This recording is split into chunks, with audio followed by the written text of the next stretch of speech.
points of view to me. Okay, so the first thing that I would say is that when they argue morality, you should not argue policy. You will always lose. Morality always beats policy. It's why Republicans lose. Right? When they argue that it's immoral for you not to be nicer to the poor, and you argue, yes, but your policies are ineffective. Okay, immoral beats ineffective in an argument any day. So when it comes to purely moral issues, social issues like abortion, to get more specific, the reality is that abortion is not a complex issue. It's a very simple issue. That's either a life or it isn't. It's that simple. If it's a life, you can't kill it. If it's not a life, you can do whatever you want. It's a kidney, right? So and then it becomes, okay, so how do we define life? And the answer to me is you define life by the same way that you would define life if you found it on Mars, right? If you found a single-celled organism on Mars, it's a life, right? I know as somebody who has one baby and another on the way, you know, that what's in there is not a random piece of tissue. At the very least, even if you don't believe it's a life yet, it's certainly a potential human life. And that seems to be more valuable than your convenience.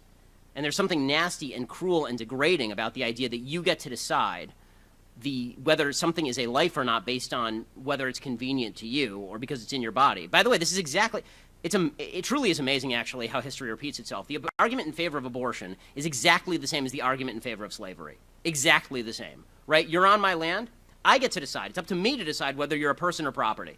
It's up to me, right? What are you going to say? It's on my land. What are you going to do about it? And I'm someone that believes that certainly the unborn child has rights. I believe that the mother has rights. I simply happen to be a person, and some believe that those mothers' rights deem to usurp those rights. But certainly it's not to disrespect. In what world would any of my rights allow me to kill another human being? Well, if you got rid of all those things, if you got rid of government involvement, Bernie Sanders would still think that something was wrong if Bill Gates is earning a lot of money and somebody at the bottom is earning none. Yeah. He sees somebody in a room with $5 and somebody with $1, and he immediately says the guy with $5 must have stolen something from the guy with $1.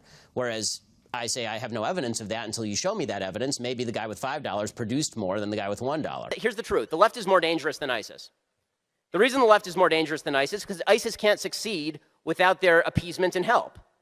Right? ISIS, President Obama was wrong when he labeled them the JV team because he promptly made them the non-JV team. Right? The fact is that the left is behind the rise of ISIS. Right? It doesn't matter. They can't destroy us without the left helping them along. They can't. They can't without the left pretending radical Islam doesn't exist or releasing transcripts of jihadist phone calls with the religion and Allah omitted. Right? They can't destroy us without Obama removing troops from Iraq and slashing the military, or Hillary Clinton declaring war in Libya and then leaving Americans to die in Benghazi because she's a vicious pile of nastiness piled 5'7" high. Right? The fact is that the left, if you're not fighting the left, you're doing it wrong. So if we say that ISIS is our worst enemy, that's not true. Leftism is our worst enemy because they're the ones who are going to allow ISIS to win. On the gun control debate, they keep trotting out children as though we should be taking policy prescriptions from 7-year-olds. You know, it used to be in this country that when a president of the United States said, I'm dealing with this issue because, for example, my 13-year-old daughter cares about nuclear disarmament, we laughed at them. We laughed them out of the public sphere. Jimmy Carter comes to mind. When President Obama walks out there with a bunch of 7-year-olds and says, I'm doing it because these 7-year-olds, they care about gun control, give me a break. I mean, if we're taking our policy prescriptions from kids who can't spell either policy or prescription, we have a problem. Earlier tonight, you said that Asians are the most prosperous ethnicity in America. By what metric are they by income? Really? Yes. What source? Well, I mean, that was true as of the census tract from 2010. Yeah. According to what source do they have the highest? Census.gov. Thank you. And also, you said earlier that there's a poll that shows that black people think black people are racist. Rasmussen poll 2013. Thank you very much.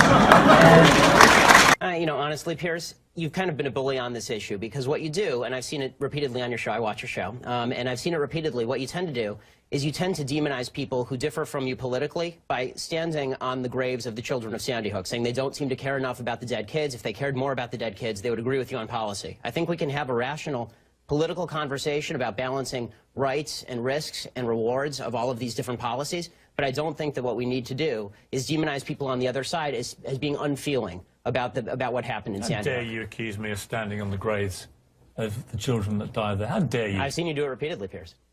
Like I say, how dare you?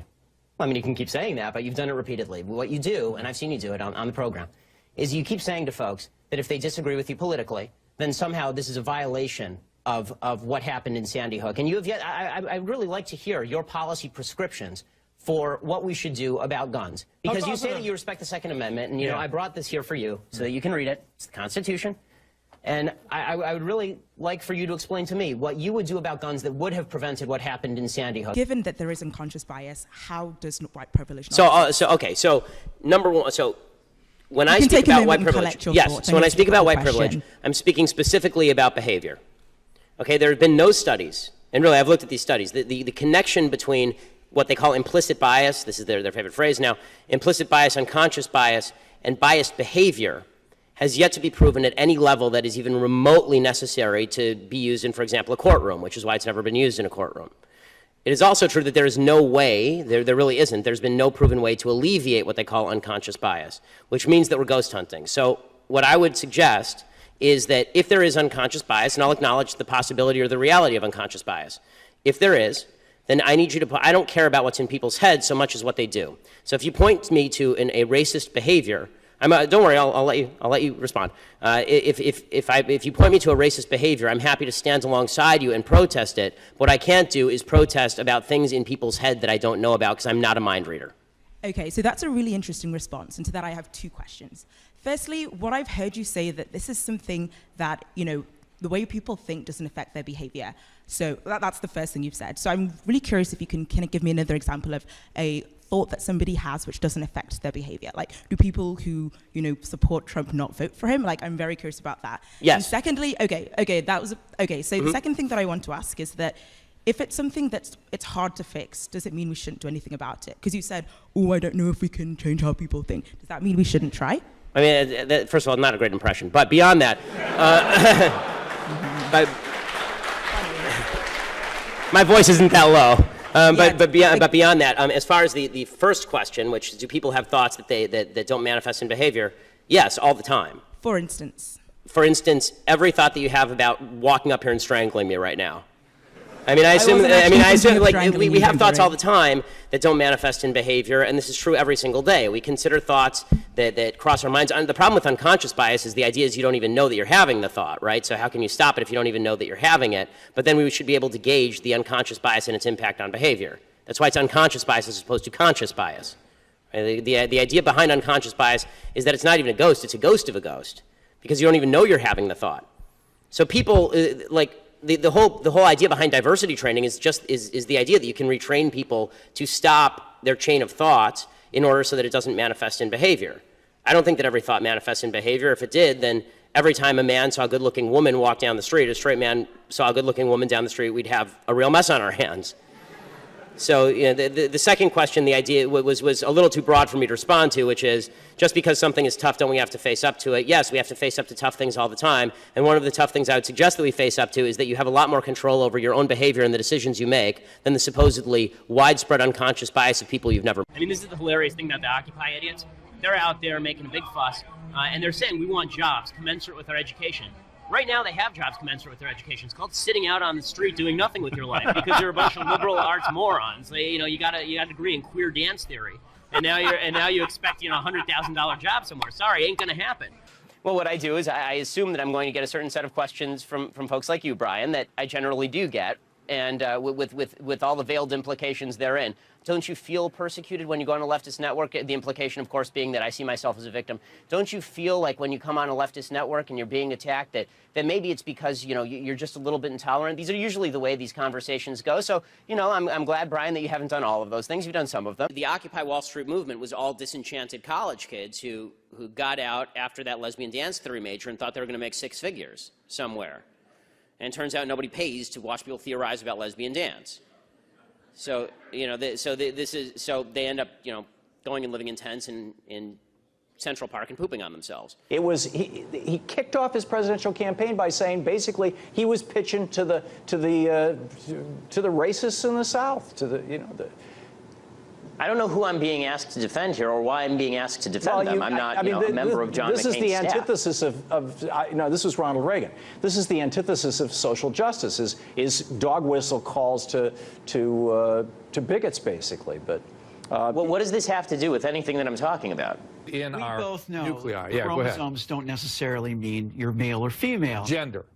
with gender. Gender of course. identity. Go ahead. No, so especially, but even so, you have a thing like Klinefelter's syndrome. So you don't know what you're talking about.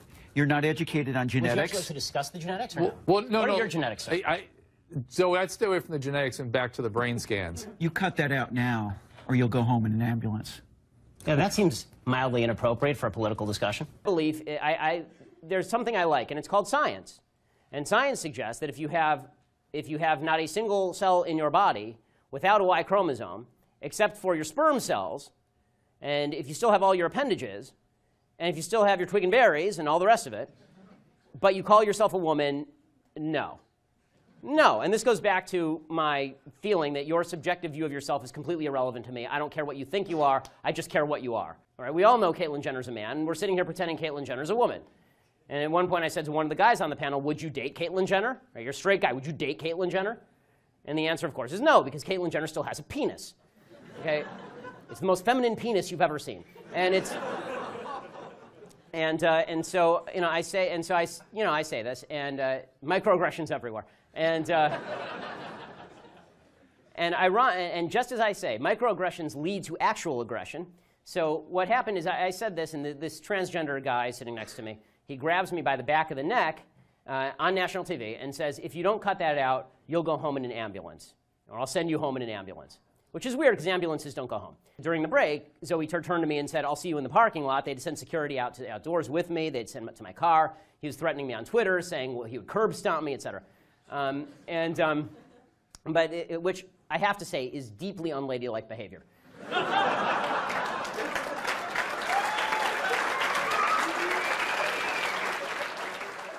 And I think the reason that it's about left and right here is because fundamentally the right believes that the basis for the Second Amendment, and they believe in the Second Amendment, the basis for the Second Amendment is not really about self-defense and it's not about hunting. It is about resistance to government tyranny. That's what the founders said, and that's what the right believes in this country. Which tyranny are you fearing yourself? I fear the possibility of a tyranny rising in this country in the next 50 to 100 years. Let me tell you something, Piers.